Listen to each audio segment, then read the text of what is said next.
In this video, we're going to look at the most common questions that Publix ask in their interviews, and I'm going to help you plan fantastic answers that will make Publix hire you. So let's start with a question that Publix always asks absolutely everyone, and that is, what shifts can you do at Publix? They are extremely interested in this answer, and a lot of hiring decisions hinge on a good answer to this question. So you really need to pay attention and plan this answer very carefully because it's guaranteed to come up. The first thing you're going to do is you're going to make sure that you are genuine and honest in your answer. There is absolutely no point committing to a range of times that you cannot fulfill, because when they give you your offer and then you backtrack on what you said in the interview, they're going to get rid of you. So there's no point saying you can work at times that you can't. It's a waste of time. But to be successful, you have to show that you are highly flexible, that you are going to be there when they need you. They want to hire people that are flexible and that can come in at short notice and staff the store when they need people. You're also going to show that you are totally committed. And the worst thing to do on this question is to list all the times that you can't do. If you list the times that you can't do, they're going to screen you out because they're seeing someone that isn't taking the job seriously and isn't very committed. The other recipe for success is to mention the times that they really, really need people in the store. So if they start hearing things like you can work at the weekend, you can work at very late openings. So when the store is just about to close, those sort of times, an hour, 2 hours before closing time, that's slightly more difficult for managers to staff. And also pre-opening. So if you can be at the store very early in the morning before it even opens, a lot of people would rather not get up that early, but if you're happy to get up early in the morning, definitely say you can be there for store openings. Also, school holidays, if you can work those, definitely point that out. If that's going to be a problem, the key is don't even mention it. Do not mention or volunteer anything that you can't do. The success on this question is all about focusing on what you can do. They want people with a can-do attitude. So show that you've got a can-do attitude, that I can do this, I can do this, I can do this, and I can be flexible. If they ask you about a time that you can't do, don't just immediately say no. Try to show some flexibility. Talk about, your preference for sometimes and say, if you really needed me at that time, I could move things around and I could try and be there, but that's a more difficult time for me. You don't want to say immediately no to something. You want to show as much flexibility as possible. And if you focus on what you can do, don't mention what you can't do, and they'll just move on if you've given them a good enough list, and they won't even know that you can't work certain times. So stick to that and you'll be successful in this. So let's look at question 2. What can you tell me about Publix? So you're going to have to come to this interview prepared. Even if they don't ask straight up about your knowledge, you have to have lots of knowledge of the company. And if you do, you can show that off throughout the interview. And so in your preparation, you're going to be working out the way in that diagram. So obviously you need to know everything that everyone knows, the obvious things, like Publix is a supermarket company. That's very obvious. Everyone knows that. You've got to know that. Then you start talking about some things that only some people would know.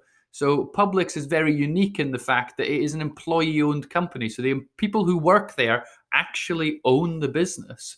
It was based in Florida, founded in Florida, and most of their stores are in Florida, but they have spread out. You're going to have to remember what profit and what the revenues of the company is. You can talk about George Jenkins, the founder. You can talk about how they have stores specifically set up to cater to the Spanish community, Spanish-speaking community. And then you can also talk about a real great fact that they're very proud of, is that they actually have had 0 layoffs since 1930. So that's a fabulous fact about the company, and it's worth knowing.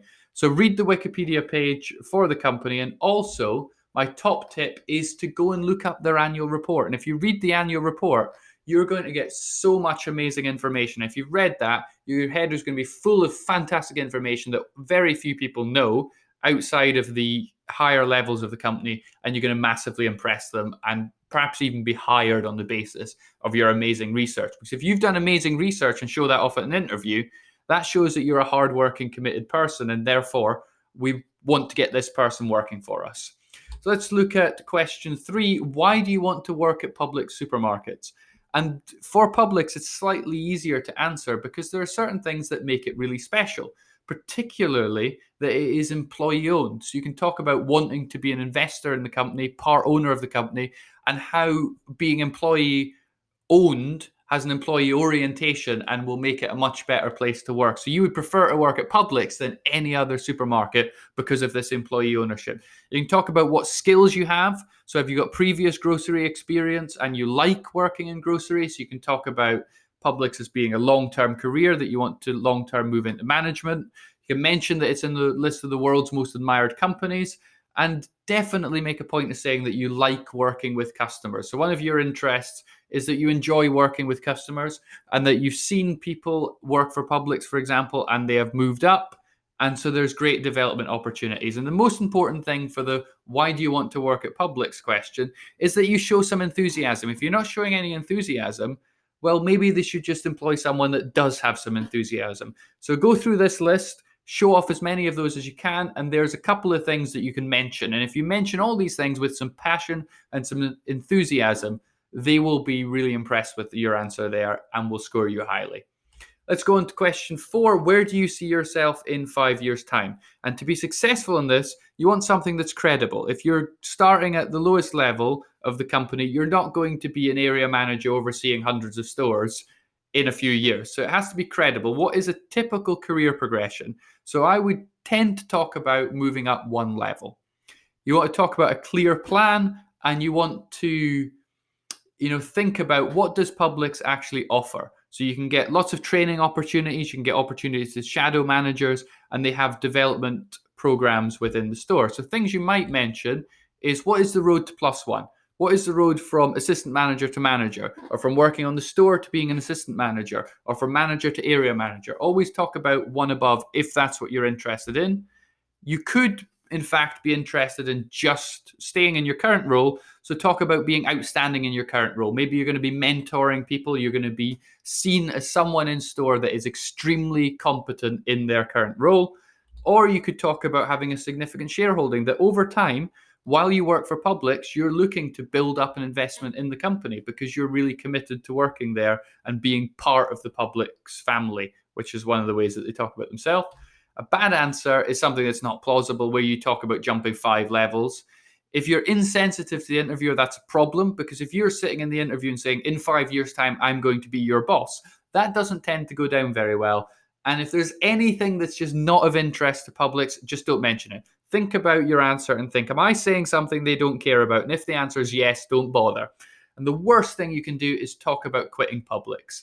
Even if in 5 years' time you don't want to be working here, now is not the time to talk about working for other companies when you're sitting in an interview for that company. So give the impression you're still going to be there in 5 years' time, because you never know, you might be there in 5 years' time. Opportunities might open up and you might change your mind about it.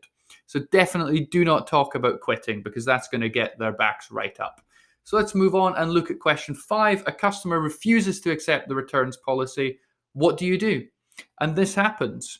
And the first phrase that you're going to use is de-escalation. If you use that word, you're immediately giving them the impression you know what you're talking about. So de-escalation is all about calming the situation down, getting everything under control. And if you say that phrase, they instantly know that you're going to do the right thing.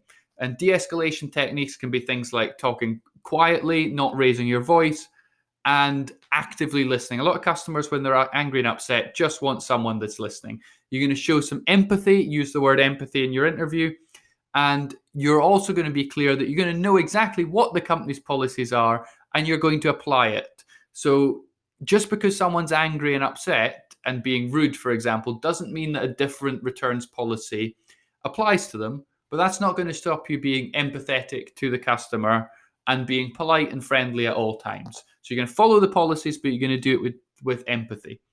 The last thing to note is that you must never shout, never raise your voice, and remain calm at all times.